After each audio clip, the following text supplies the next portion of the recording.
नमस्ते बच्चों, इस वीडियो में हम मार्केटिंग मैनेजमेंट फिलॉसफीज या विपणन प्रबंध के दर्शन या अलग अलग अवधारणाओं के बारे में डिस्कस करेंगे।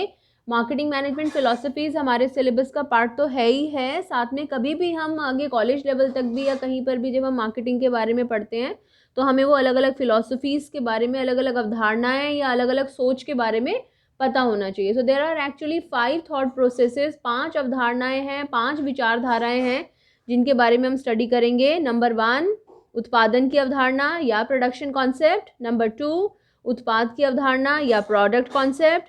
नंबर 3, विक्रय की अवधारणा या सेल्स कॉन्सेप्ट। नंबर 4, विपणन की अवधारणा या मार्केटिंग कॉन्सेप्ट।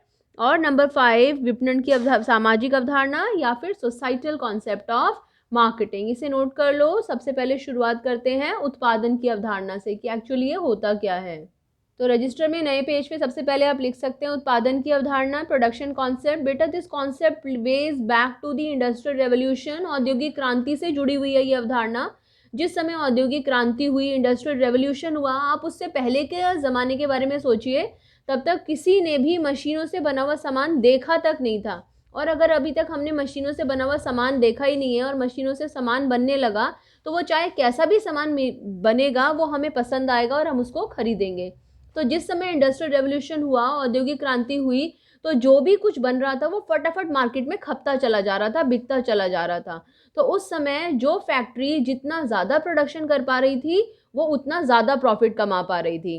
तो ऐसे समय में ये डिसाइड किया गया या इस अवधारणा का जन्म हुआ जिसने ये कहा कि यदि व्यवसायकर्ता अधिक लाभ कमाना चाहता है तो उसे क्या करना चाहिए? अधिक से अधिक उत्पादन करना चाहिए। क्या आज के समय में ये वाली अवधारणा लागू होती है?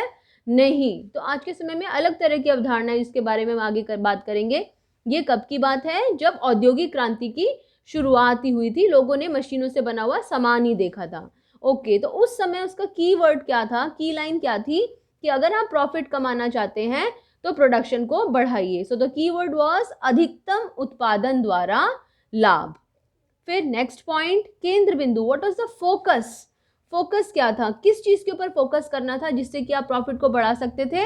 उत्पादन की मात्रा पर। ज्यादा से ज्यादा प्रोडक्शन करो, क्वांटिटी बढ़ाओ, क्वांटिटी पे जोर था, ज्यादा यूनिट्स प्रोड्यूस करो। तो इस अवधारणा में केंद्र बिंदु क्या है? उत्पादन की अवधारणा में केंद्र बिंदु उत्पादन की मात्रा, प्रोडक्शन को बढ़ाया जाए। नेक्स्ट पॉइंट, प्रारंभ बिंदु।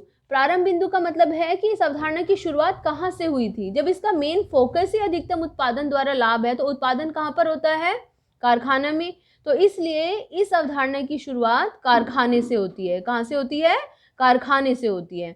और समाप्ति कहाँ होती है? जैसे ही हम ज़्यादा प्रोडक्शन कर लेते हैं और ज़्यादा प्रोडक्शन करके प्रॉफिट कमा रहे थे तो इस अवधारणा की समाप्ति हो रही थी।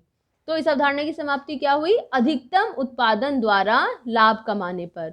और लास्ट, हमने उत्पादन की अवधारणा में प्रॉफिट कैसे कमाया? क्या पढ़ा हमने? उत्पादन की अवधारणा में अगर आप ज़्यादा प्रॉफिट कमाना चाहते हैं तो आप ज़्यादा प्रोडक्शन करेंगे। तो यानी कि साधन शब्द से मतलब क्या है? ज़्यादा प्रॉफिट कमाने का साधन क्या है यहाँ पर? ज़्यादा उत्पादन करना। तो आई होप उत्पादन की अवधारणा क्लियर है। क्या था इसका फोकस? हमेशा की लाइन याद रखो। उत्पादन की अवधारणा में क्या फोकस है? ज़्यादा से ज़्यादा प्रोडक्शन करो और प्रॉफिट कमाओ, अधिकतम उत्पादन द्वारा लाभ। और कमाने के लिए शुरुआत कहाँ से करनी है? कारखाने से। समाप्ति कहाँ पर हो रही है? ज़्यादा प्रोडक्शन करने पर। वीडियो को पॉज करके इसको नोट कर लो। इन्हीं की लाइंस पर ही दूसरी अवधारणा डिस्कस करते हैं। अब बात करते हैं उत्पाद की अवधारणा की। अब देखो उत्पाद की अवधारणा में क्या हुआ, हमने कहा फैक्ट्रीज ने ज़्यादा से ज़्यादा प्रोडक्शन करना शुरू किया, सारी फैक्ट्रीज प्रोडक्शन करने लगी। अब आपके चारों तरफ सामान का ढेर लग गया। अगर आपके चारों तरफ सामान का ढेर लगा हुआ है, उस ढेर में से आप कौन सा सामान उठाओगे? जिसकी क्वालिटी अच्छी है। तो इसलिए अब दुकानदारों को या प्रोड्यूसर्स को, उत्पादकों को समझ में आने लगा कि नहीं नहीं, ज़्यादा उत्पादन करके नहीं हम लाभ कमा सकते, हमें उत्पादन के साथ साथ अपने प्रोडक्ट की क्वालिटी की तरफ भी ध्यान देना पड़ेगा। तो इसलिए उत्पाद की अवधारणा का जन्म हुआ। अब इस अवधारणा का क्या मतलब है? इस अवधारणा के अनुसार यदि व्यवसायकर्ता अधिक लाभ कमाना चाहता है तो क्या करना चाहिए? उसको उत्पाद की गुणवत्ता पर जोर देना चाहिए, उसे अपने उत्पाद की गुणवत्ता को बढ़ाना चाहिए, उसे बरकरार रखना चाहिए। ये आप मेन वर्ड इसको नोट कर सकते हैं। अब इसकी की लाइन क्या थी? पिछले वाले की लाइन क्या थी? अधिकतम उत्पादन द्वारा लाभ। इसकी की लाइन क्या है? अच्छी गुणवत्ता द्वारा लाभ। क्या की लाइन है? अच्छी गुणवत्ता द्वारा लाभ। अब इस चीज को प्राप्त करने के लिए केंद्र बिंदु क्या है? फोकस क्या है? उत्पादन की अवधारणा में हमारा फोकस है ज्यादा उत्पादन। उत्पाद की अवधारणा में हमारा फोकस है उत्पाद की गुणवत्ता, क्वालिटी ऑफ द प्रोडक्ट।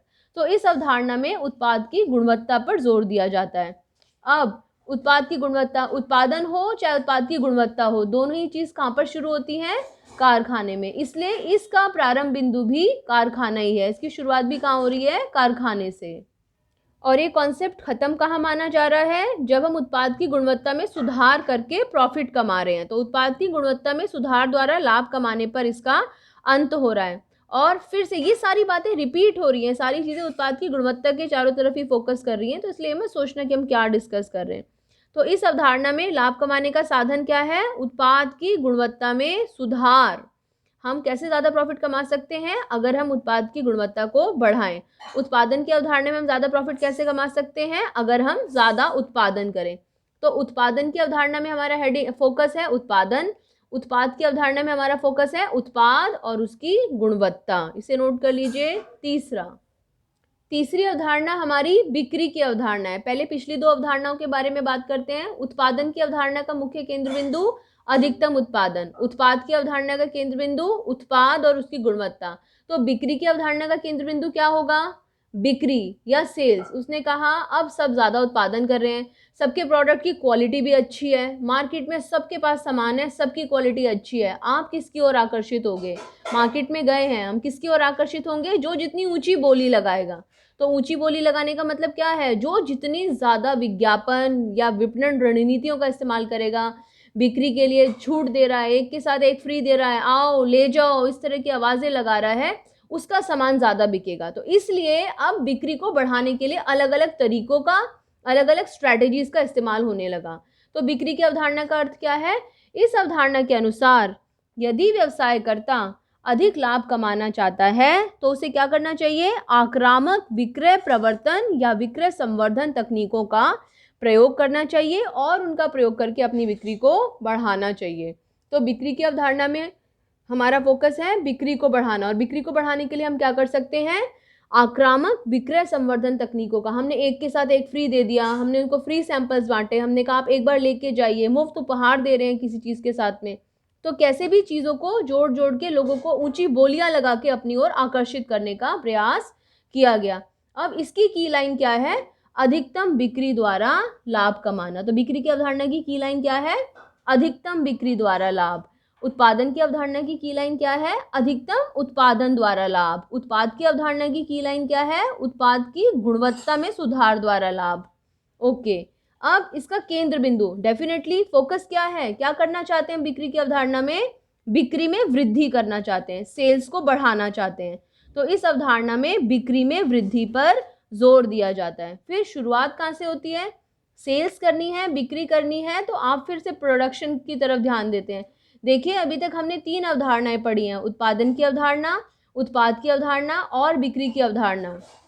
इन तीनों अवधारणाओं में अभी तक एक बार भी हमने ग्राहक से ये नहीं पूछा कि उसको क्या चाहिए। हम सीधा फैक्ट्री में गए, माल प्रोड्यूस किया और ग्राहक के सामने लाके रख दिया। हम ये मान के चल रहे हैं कि जो भी हम उसको देंगे वो उसको खरीद लेगा। इसलिए उत्पादन की अवधारणा का प्रारंभ भी कारखाना है, उत्पाद की अवधारणा का प्रारंभ भी कारखाना है और बिक्री की अवधारणा का प्रारंभ भी कारखाना ही है।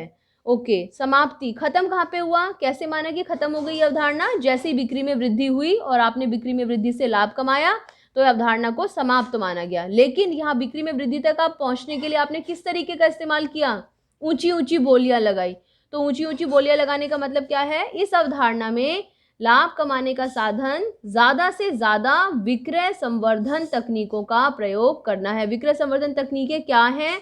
एक के साथ एक मुफ्त देना, मुफ्त उपहार देना, लोगों को अपनी ओर आकर्षित करने के लिए जिस भी तरीके का इस्तेमाल कंपनीज कर रही हैं, उन सब तकनीकों को हम विक्रय संवर्धन तकनीकों का नाम देते हैं, जो सेल्स को बढ़ाने के लिए, बिक्री को बढ़ाने के लिए जो की जा रही है। इसे नोट कर लीजिए। चौथी अवधारणा हमारी विपणन की अवधारणा है, जिसे हम मार्केटिंग कॉन्सेप्ट कहते हैं। मैंने आपको कहा उत्पादन की अवधारणा, उत्पाद की अवधारणा, विक्रय की अवधारणा। इन तीनों अवधारणाओं में अभी तक हमने कस्टमर से बिल्कुल नहीं पूछा कि उसे क्या चाहिए, हम कारखाने में गए, फैक्ट्री में गए, माल प्रोड्यूस किया और लाके उसके सामने रख दिया। विपणन की अवधारणा पहली ऐसी अवधारणा थी जिसमें हम सबसे पहले ग्राहक के पास गए, वहाँ पर जाकर हमने ग्राहक से पूछा, हमने कस्टमर से पूछा कि उसको क्या चाहिए और उसकी आवश्यकता अनुसार उसकी आवश्यकताओं को संतुष्ट करने के लिए तब हमने प्रोडक्शन किया। तो इस अवधारणा के अनुसार यदि व्यवसायकर्ता अधिक लाभ कमाना चाहता है तो उसे किस चीज़ पर फोकस करना चाहिए? ग्राहक संतुष्टि पर जोर देना चाहिए। और विपणन की अवधारणा की लाइन क्या थी? ग्राहक संतुष्टि द्वारा लाभ। क्या की लाइन है? ग्राहक संतुष्टि द्वारा लाभ, प्रॉफिट थ्रू कस्टमर सेटिस्फैक्शन। हम कस्टमर से पूछते थे तेरे को क्या चाहिए, फिर प्रोडक्शन शुरू करते थे। पिछली 3 अवधारणाओं में हमने क्या करा? पहले प्रोडक्शन करी, फिर उसके ऊपर थोप दिया। तो केंद्र बिंदु क्या है? इस अवधारणा में उपभोक्ता की आवश्यकताओं पर जोर दिया जाए। तो फोकस इज उपभोक्ता की आवश्यकताएं। क्या है इसका केंद्र बिंदु? उपभोक्ता की आवश्यकताएं। और शुरुआत कहाँ से हुई इसकी? बाजार से। पहले हम मार्केट में गए, मार्केट में जाके कस्टमर से पूछा, ग्राहक से पूछा कि उनको क्या चाहिए, किस तरह के सामान की डिमांड है, और फिर कारखाने में गए उसके बाद में लौटकर, और फिर उस तरह का सामान हमने प्रोड्यूस किया। खत्म कहाँ पर हुआ? विपणन की अवधारणा कहाँ पर समाप्त मानी जाती है? जब हम ग्राहक संतुष्टि के माध्यम से लाभ कमा पाते हैं। और ग्राहक संतुष्टि द्वारा लाभ कमाने के लिए हमने क्या करा? एकीकृत विपणन रणनीतियों का प्रयोग किया। देखिए एकीकृत विपणन रणनीतियां क्या होती हैं इसके बारे में हम डिटेल में पढ़ेंगे। फिर भी विज्ञापन, व्यक्तिगत विक्रय, विक्रय संवर्धन, प्रचार, जनसंपर्क, इन सब चीज़ों को हम एकीकृत विपणन रणनीतियों में प्रयोग कर सकते हैं। जो बिक्री की अवधारणा है उसमें केवल एकीकृत विपणन रणनीति का एक औजार हम इस्तेमाल करते हैं, केवल एक तीर इस्तेमाल करते हैं। लेकिन विपणन की अवधारणा में हम सारे तीर चला देते हैं जो जो हमारे पास उपलब्ध हैं। इसे नोट कर लीजिए। फिर विपणन की 5वीं अवधारणा की तरफ चलते हैं। विपणन की जो 5वीं अवधारणा है बेटा, ये विपणन की सामाजिक अवधारणा है, सोसाइटल कॉन्सेप्ट ऑफ मार्केटिंग। हमने कहा विपणन की अवधारणा से पहले हमने कस्टमर से पूछा ही नहीं था उसको क्या चाहिए। विपणन की अवधारणा में हमने उससे पूछना शुरू किया उसको क्या चाहिए। उसने कहा मुझे कार चाहिए, हमने पूरे मार्केट में सड़कों में कार ही कार उतार दी। उसने कहा कि उसको बहुत सारे सुंदर सुंदर सब्जियां चाहिए, बिल्कुल सफ़ेद दिखने वाली सब्जियां चाहिए, गोभी सुंदर सफ़ेद दिखनी चाहिए। तो हमने क्या करा? केमिकल्स में डुबो डुबो के उन सब्जियों को बिल्कुल सफ़ेद बना दिया। उसने कहा कि हमें बहुत ज़्यादा, ग्राहक ने कहा कि उसको बहुत ज़्यादा प्रोडक्शन चाहिए, ऐसे फल हों, ऐसी सब्जियां हों जिनमें एक भी कीड़ा ना हो। तो हमने क्या करा कि सारी सब्जियों के ऊपर इतने कीटनाशक छिड़क दिए कि उनमें एक भी कीटाणु, एक भी कीड़ा नहीं रहा। लेकिन उसका नुकसान क्या हुआ? हमारे पर्यावरण का नुकसान हुआ, हमारे स्वास्थ्य का नुकसान हुआ और हमारी वैल्यूज़ गिर गई। तो इसलिए जब हम छोटे बच्चे से ये पूछते हैं कि उसको क्या चाहिए और जो वो बच्चा मांगता है हम उसको वो सारी चीज़ें देते चले जाते हैं, तो बच्चा क्या होता है? वो बिगड़ जाता है। तो उसी तरीके से ग्राहक ने जो मांगा वो उसको प्रदान किया गया। पुराने ज़माने में लोग अपने स्टील के डब्बे में दूध लेने जाते थे, फिर लोगों ने कहा नहीं हमें डब्बा नहीं ले जा सकते, तो हमने उनको प्लास्टिक बैग्स में दूध देना शुरू कर दिया। क्या हुआ? प्लास्टिक इतना ज़्यादा बढ़ गया मार्केट में और पूरे हमारे जो पर्यावरण में कूड़ा ही कूड़ा फैल गया। तो विपणन की सामाजिक अवधारणा इस बात पर जोर देती है कि ठीक है आप कस्टमर से पूछो, ग्राहक से पूछो कि उसको चाहिए क्या चाहिए, लेकिन उसके साथ साथ समाज की तरफ भी ध्यान दो, सोसाइटी की तरफ भी ध्यान दो कि आप जो उस ग्राहक की आवश्यकताओं की पूर्ति कर रहे हो, ऐसा तो नहीं है कि उन आवश्यकताओं को पूरा करने में हम समाज को, पर्यावरण को या अपनी संस्कृति को कोई नुकसान पहुंचा रहे हो।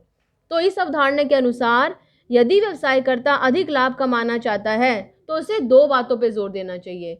कौन कौन सी बातों पर? एक तो ग्राहक संतुष्टि पर जोर देना चाहिए और साथ के साथ ही समाज कल्याण पर भी जोर देना चाहिए। इसीलिए आपने देखा होगा आजकल ऑर्गेनिक फूड का बहुत ज़माना चल गया है। ऑर्गेनिक सब्जियां, organic vegetables, organic fruits, organic दालें कि हम जिसमें कम से कम कीटनाशक पड़े हुए हों। की लाइन क्या है? ग्राहक संतुष्टि और समाज कल्याण द्वारा लाभ कमाना। केंद्र बिंदु क्या है इस अवधारणा में? केंद्र बिंदु क्या है? What is the main focus? उपभोक्ताओं की आवश्यकताएं और समाज कल्याण, दोनों ही चीजें इसका केंद्र बिंदु है। और शुरुआत कहाँ से होती है यहाँ इसकी? जैसे कि विपणन की अवधारणा की शुरुआत कहाँ से होती है? बाजार से। विपणन की सामाजिक अवधारणा की शुरुआत कहाँ से होती है? इस अवधारणा की शुरुआत बाजार और समाज से होती है, मार्केट से और सोसाइटी से। बाजार की तरफ भी देखते हैं हम ग्राहक को क्या चाहिए, लेकिन हम सोसाइटी की तरफ भी देखते हैं कि उस वस्तु से हमारे ग्राहक को तो या हमारी सोसाइटी को तो कोई नुकसान नहीं पहुंच रहा है। समाप्ति कहाँ है इस अवधारणा की? समाप्ति ग्राहक संतुष्टि और समाज कल्याण द्वारा लाभ कमाने पर होती है। साधन यानी कि यहाँ पर हम प्रॉफिट कमाने के लिए किस साधन का इस्तेमाल करते हैं? सेम जो हमने विपणन की अवधारणा में इस्तेमाल किया। क्या इस्तेमाल किया था? एकीकृत विपणन रणनीतियों का प्रयोग किया था। तो इन समरी हम देखते हैं इन पांचों अवधारणाओं का क्या मतलब है। फटाफट आंसर देते जाएंगे। प्रारंभ, विपणन की अवधारणा की शुरुआत कारखाने से। उत्पादन की अवधारणा की शुरुआत कारखाने से। उत्पाद की अवधारणा की शुरुआत कारखाने से। बिक्री की अवधारणा की शुरुआत कारखाने से। लेकिन विपणन और विपणन की सामाजिक अवधारणा की शुरुआत इसकी बाजार से और इसकी बाजार और समाज से। फोकस, केंद्र बिंदु, नाम से ही पता चल रहा है किसका फोकस कहाँ है। उत्पादन की अवधारणा का फोकस, केंद्र बिंदु उत्पादन। उत्पाद की अवधारणा का केंद्र बिंदु उत्पाद यानी कि उसकी गुणवत्ता। बिक्री की अवधारणा का केंद्र बिंदु बिक्री। विपणन की अवधारणा का केंद्र बिंदु ग्राहक और उसकी आवश्यकताएं। लेकिन विपणन की सामाजिक अवधारणा का केंद्र बिंदु ग्राहक की आवश्यकताएं भी और समाज का कल्याण भी। अब इस केंद्र बिंदु को पाने के लिए, प्रॉफिट को पाने के लिए हमने किस साधन का इस्तेमाल किया? ज़्यादा से ज़्यादा उत्पादन किया। यहाँ पर प्रॉफिट कमाने के लिए क्वालिटी इंप्रूव करी। यहाँ पे ज़्यादा प्रॉफिट कमाने के लिए बिक्री को बढ़ाया, और बिक्री को बढ़ाने के लिए क्या करा हमने? विक्रय प्रवर्तन तकनीकों का इस्तेमाल किया। यहाँ पर हमने लाभ कमाने के लिए एकीकृत विपणन रणनीतियों का प्रयोग किया, और यहाँ पर भी दोनों का सेम है बिल्कुल। और लास्ट में खत्म कहाँ पर हुआ? विक्रय की अवधारणा कहाँ पर खत्म हुई? अधिकतम उत्पादन द्वारा लाभ कमाते ही खत्म। यहाँ पर गुणवत्ता में सुधार द्वारा लाभ कमाते ही खत्म। यहाँ पर बिक्री में वृद्धि द्वारा लाभ कमाते ही खत्म। यहाँ पर ग्राहक संतुष्टि द्वारा लाभ कमाते ही खत्म। लेकिन यहाँ पर ग्राहक संतुष्ट भी हो और हमारे समाज का कल्याण भी हो, तभी हम मानेंगे कि लाभ कमाने पे हम उसको समाप्त कर सकते हैं। तो ये विपणन की पांचों अवधारणाएं हैं। इनकी मेन की लाइंस कहाँ से शुरू हैं, कहाँ पर समाप्ति है, ये एनसीईआरटी के पॉइंट्स हैं, इसलिए मैंने इनको एक्सप्लेनेशन में इंक्लूड भी किया है। तो ऐसे ही इसको याद करना है। Thank you, God bless you.